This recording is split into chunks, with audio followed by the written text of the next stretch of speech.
तुळस झाली, jade plant झाला किंवा मनी प्लांट. मनी प्लांट मध्ये कुठला ज्याची पानं मोठी आहेत. अनेक मनी प्लांट मध्ये पण फरक आहे. जे गोल्डन मनी प्लांट खास करून सांगितलं जातं ते प्रामुख्याने तुमच्या समृद्धीसाठी, तुम्हाला नवीन अपॉर्च्युनिटीज अट्रॅक्ट करण्यासाठी फारच गरजेचं आहे. जेड प्लांटला माझ्यामध्ये कुबेर वृक्ष पण बोललं जातं.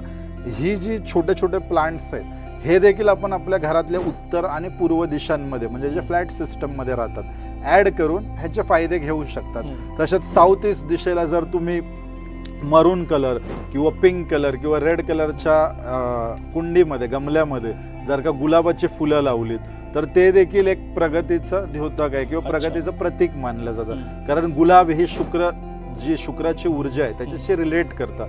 आणि आपल्या घरातला जो आग्नेय कोपरा असतो मित्रांनो, तो देखील आपल्या समृद्धी, आपल्याकडे जे धनाचा फ्लो आहे त्याला एक प्रकारे कंट्रोल करत असतो. तर या प्रकारे तुम्ही ह्या इंडोर मध्ये ह्या गोष्टी करू शकता.